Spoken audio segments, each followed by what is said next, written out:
It was the summer of 1973 when everything began to change. The smell of gasoline mixed with the sharp scent of sweat, and the hum of tires on the cracked asphalt seemed to echo for miles as I sat in the back of the van, staring out the window. The road ahead felt endless, but I wasn't thinking about where we were going. No, what gripped me wasn't the journey. It was the weight of what I'd seen, and the dread of what was about to come. You see, I didn't choose to be part of this. No one does. But when your options are limited, and your past is filled with mistakes you can't take back, survival becomes something more primal, something cold and unforgiving. I was just a kid, but I knew too much about the dark side of the world, the part where it's not about right or wrong, it's about getting out alive. That day, in the heat of the desert, I met him. Carter, a man whose face looked like it belonged on a faded movie poster. Tough, no nonsense, but with a glint in his eye that told me he'd seen things I couldn't even begin to imagine. We didn't exchange names. He didn't need mine. I could tell by the way he looked me up and down that he knew exactly what I was, a nobody trying to survive. But survival wasn't the only thing on his mind. He had a plan, a dangerous one, that would change everything I thought I knew about loyalty, power, and fear.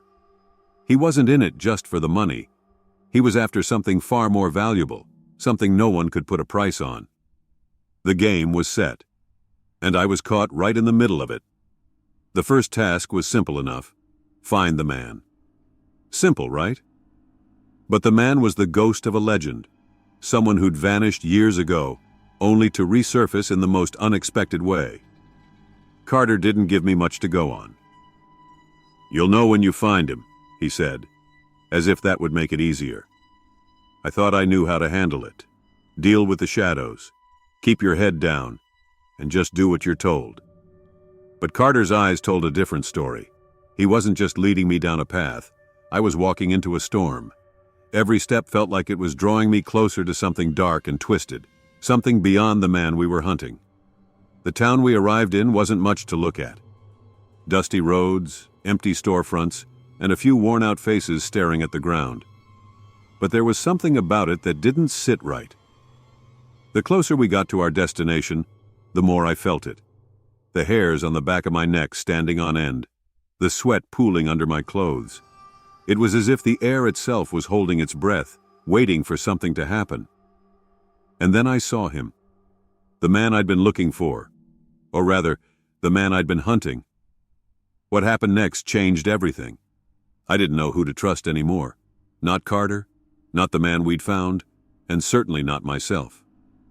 The game had begun, but the rules? They were about to be rewritten, and that's when everything fell apart. Just as the first piece of the puzzle locked into place, I heard the unmistakable sound of footsteps behind me. Was it too late to turn back, or had I already crossed the point of no return? The footsteps were slow and deliberate, crunching against the gravel like whoever it was wanted me to hear them coming. My breath caught in my throat, and my hands felt clammy, useless at my sides. I wanted to turn around, to see who or what was there, but something kept me frozen in place. Maybe it was fear, or maybe it was the realization that, for the first time, I was truly out of my depth. Carter didn't seem fazed. He stood a few feet ahead, his back to me, watching the man we'd been sent to find. It was strange. Carter wasn't the type to miss anything, yet he didn't react to the footsteps behind us. Or maybe he did, just not in the way I expected. His posture stiffened and his hand moved ever so slightly toward his side, where I knew he kept a knife hidden under his jacket. The man we'd been hunting, the so-called ghost, stood perfectly still. He didn't move a muscle, didn't even flinch. His face was shadowed under the brim of his hat, but his presence filled the space like he'd been waiting for this moment all along. There was no fear in him, no hesitation. He just stood there, like he was watching a play unfold, and we were the actors hitting our marks. "Who's there?" I finally forced out, my voice cracking just enough to betray me. No one answered. The footsteps stopped. The silence that followed felt heavier than any noise could have been. I turned my head just enough to catch a glimpse, but Carter's voice cut through the tension like a blade. "Don't move," he said, low and steady.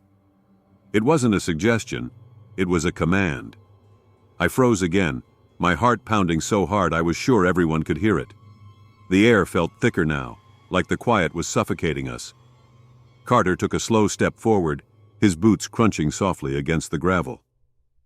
"This wasn't part of the deal," he said, his voice directed at the man in front of us, though his eyes flicked to the side, scanning the shadows. The man didn't respond. He didn't even acknowledge Carter.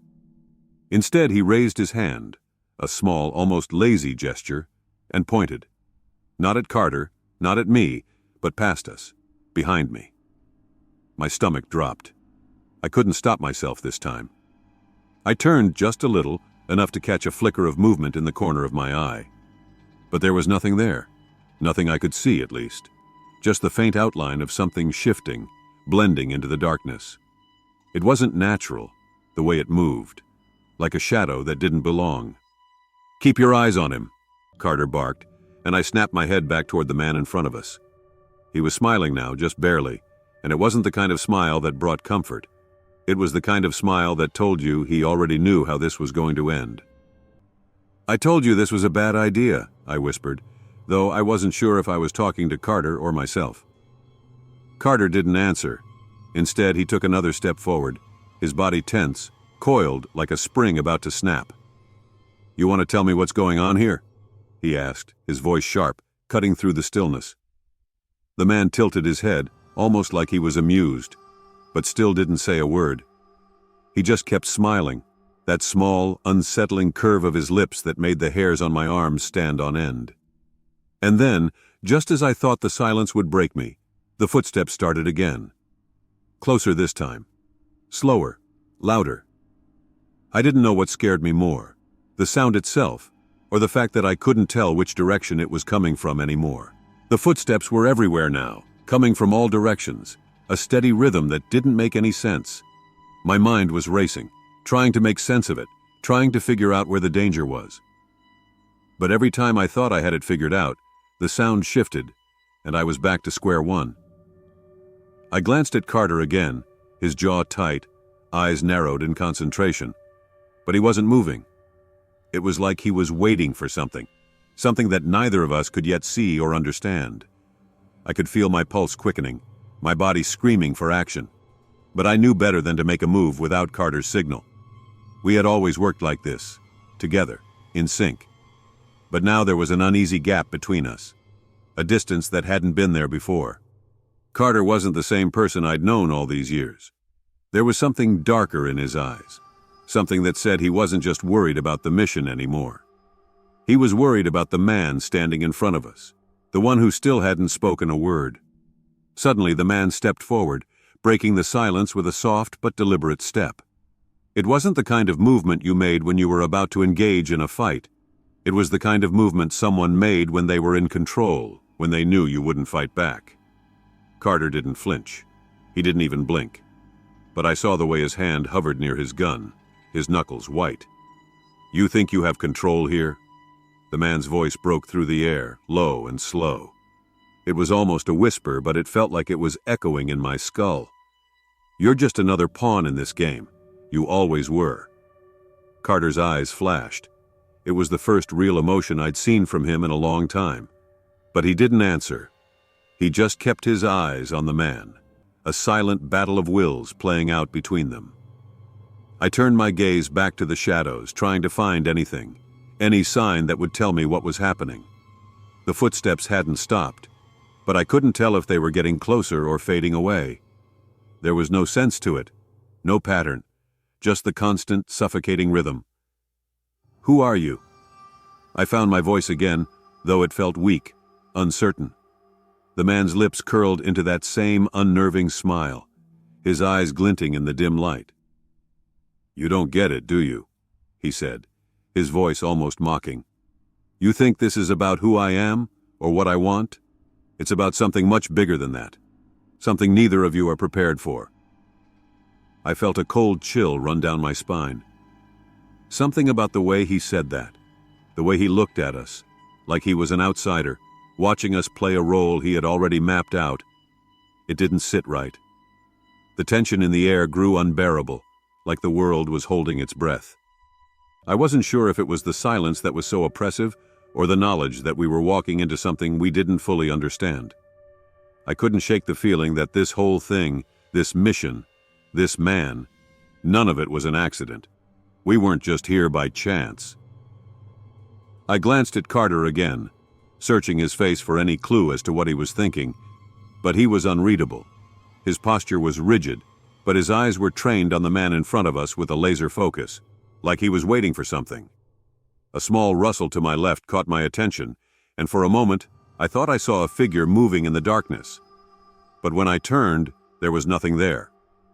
The footsteps continued, now almost deafening, a pounding beat in my head.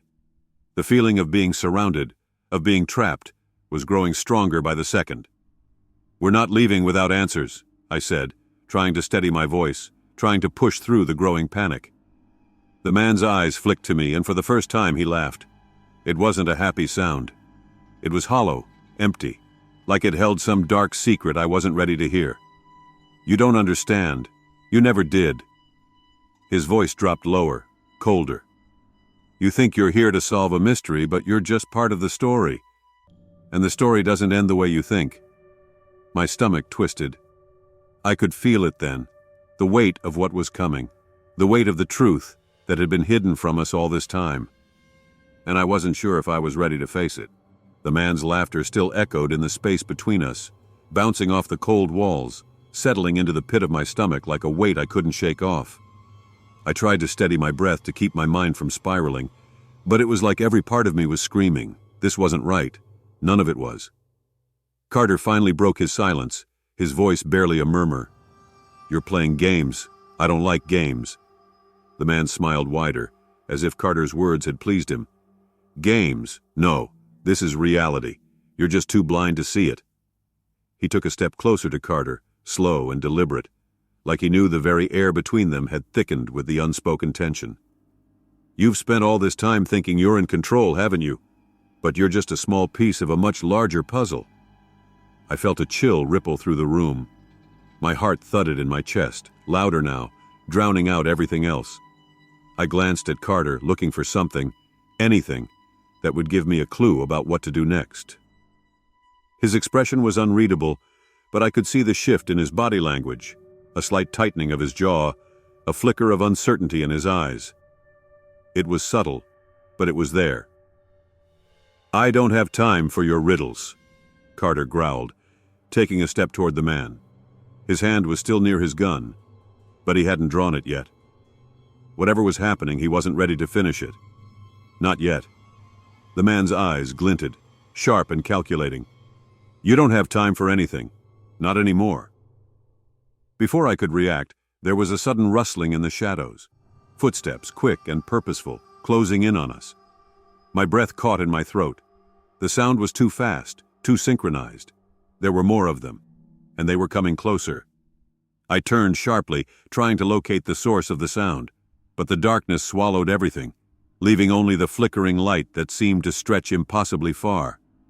The room had grown colder, heavier, as though the air itself was conspiring against us.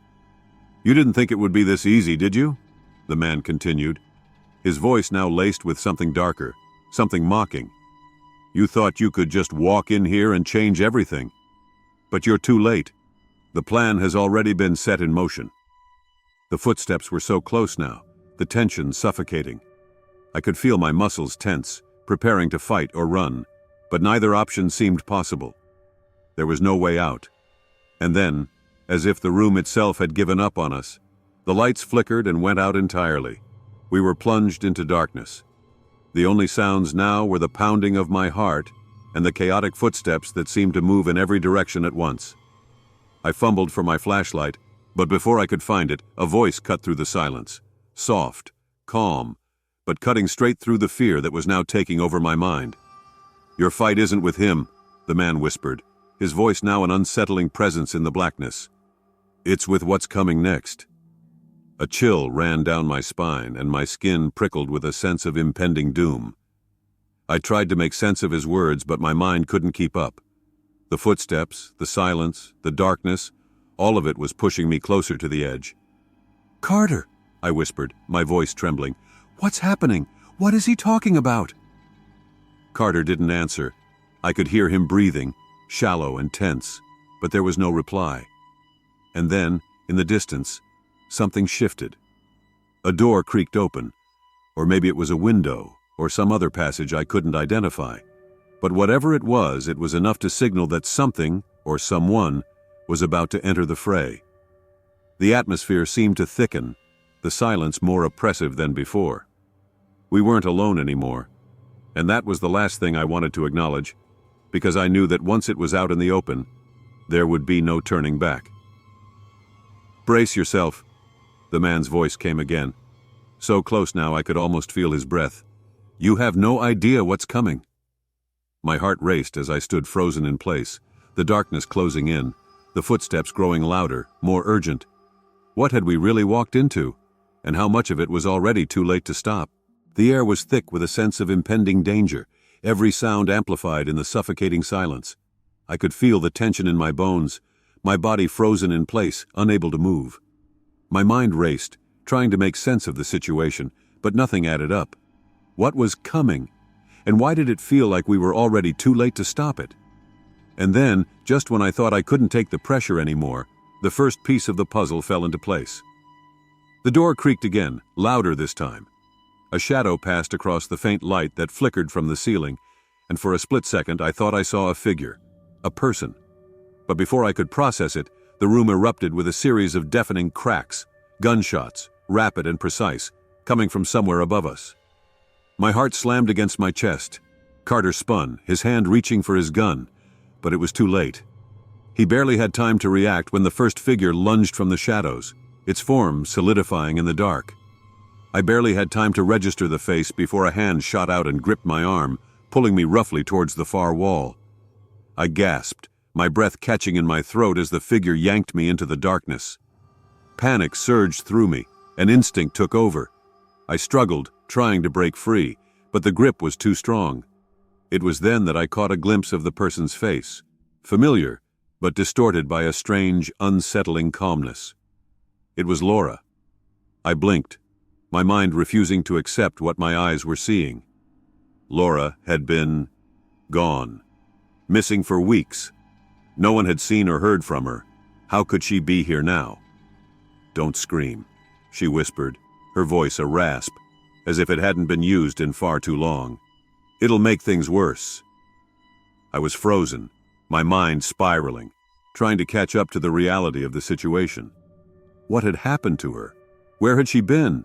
And why was she here with them? The sounds of struggle from across the room snapped me out of my daze. Carter was in the midst of a brutal fight now, his movements swift, but it was clear he was outnumbered. The man, the one who had been playing his cryptic games with us, was nowhere to be seen. But the threat was still palpable. Something worse was coming, and we were already trapped. "Why are you helping them?" I whispered, my voice trembling. Laura's eyes softened for a fraction of a second, but then they hardened again. "I'm not helping them," she said, her voice low but certain. "I'm helping you. This isn't what you think. You're in way over your head." Before I could ask more, a low rumble shook the ground beneath us. It was subtle at first, but it grew, vibrating through the walls, through the very floor beneath my feet. The lights flickered once more, casting erratic shadows across the room. For a brief moment I thought I saw the outline of a massive shape moving behind the walls, a presence so large, so impossible, that I couldn't bring myself to believe it. "What was that?" I whispered, my pulse racing. Laura's grip tightened on my arm. "Get to the exit, now! There's no time to explain." I glanced over at Carter, still struggling to keep the attackers at bay. But it was clear we were losing. Fast. With a sudden burst of energy, I broke free from Laura's grip, running toward the door, my legs shaking beneath me. The ground shook again, this time with enough force to send me stumbling. It felt like the whole building was about to collapse. "Go!" Laura shouted, pushing me toward the exit. I was halfway to the door when the sound of footsteps, heavy, deliberate, echoed through the corridor. We weren't alone anymore. More figures, shrouded in darkness, were closing in. And as they emerged from the shadows, I realized the truth in Laura's words. It wasn't just about Carter. It wasn't just about me. It was bigger than we could have ever imagined. The stakes had just escalated in ways I couldn't have prepared for. I turned back to look at Carter one last time, just as one of the figures grabbed him from behind, pulling him into the darkness. His struggle was futile. He was gone. And then, the unmistakable voice of the man from earlier echoed through the space, calm, calculated, and utterly chilling. Now, the real game begins. The seconds felt like hours as I stood frozen in the doorway, my breath ragged and shallow, watching Carter's body disappear into the shadows. The room was spinning, the sounds of chaos ringing in my ears. I could hear Laura's voice faintly behind me, but it was drowned out by the thumping of my own heartbeat. I couldn't process what had just happened. Carter, gone in an instant. I couldn't lose him. Not like this. But there was no time to waste. I forced myself to move, my legs feeling like they were made of lead as I pushed through the door and into the hallway. I heard Laura's hurried footsteps behind me, urging me to keep going. The flickering lights made it impossible to see more than a few feet ahead, and the eerie silence that followed the struggle made my skin crawl. I had no idea where I was going, but the sense of danger was inescapable. We reached the end of the hall, a dead end, a narrow staircase leading down to what felt like the bowels of the building. I hesitated. Something in my gut told me that whatever was waiting below was not going to be a mere escape. It was going to be the final confrontation. I didn't know if I was ready, but I had no choice. "Laura, what's going on?" I asked, my voice trembling. "Why are we running? Who were those people?" She didn't answer right away. Instead, she grabbed my arm again, this time with more urgency. "Just trust me. They're not who you think they are. We need to stop them, before it's too late." I didn't understand, but I couldn't ignore the desperation in her voice. I nodded, swallowing the lump in my throat, as we descended into the darkness. The staircase creaked beneath our weight as we reached the bottom. The air was colder here, heavy with a strange, metallic scent that made my stomach churn. There was a low hum in the distance, almost like machinery or some sort of power source. But it didn't make sense. Why would it be down here? And then I saw it. A large steel door marked with symbols I didn't recognize. Laura stopped in front of it, taking a deep breath before she turned to face me. "This is it," she said quietly. "You're about to learn everything." Before I could ask another question, the door opened slowly, and a figure stepped out. My blood ran cold as I recognized the face immediately. Alex, the man who had been working alongside us for weeks. The man who had, until now, seemed like an ally. But his smile as he stepped into the dim light was anything but friendly. "Did you really think you could stop it?" he asked, his voice smooth, almost amused. "You've been playing checkers while we've been playing chess." I took a step back, my mind racing. Alex? How was he involved in all of this? He was the last person I'd expected. Laura's expression hardened as she stepped forward. "You don't get it, do you?" she snapped. "This was never about you. It was never about us. It was always about controlling what was hidden here, hidden beneath the surface." Alex's smirk faltered for a split second before he regained his composure. "You think you figured it out? The truth? There's no truth to find. Not here, not now.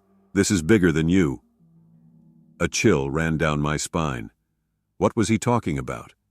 I felt like I was trapped in a nightmare where every step led me further from the truth. But just as I was about to ask him to explain, a loud bang echoed from somewhere in the distance, followed by a scream I recognized all too well. It was Carter. He was still alive. The shock hit me hard. Carter was alive, but where? What was he doing? Was he part of this? Was he working with them? Before I could even process the thought, the floor beneath us trembled, sending a shudder through the building. The lights flickered violently, and the hum from earlier grew louder, almost deafening now. Alex stepped aside, his expression cold. "It's too late. You've walked right into the heart of it. Welcome to the beginning of the end." And as the ground shook beneath our feet, I realized the horrifying truth. Everything we had uncovered was just the beginning. The true story, the one that would change everything, had yet to unfold. Then the door slammed shut behind us, and the room plunged into darkness.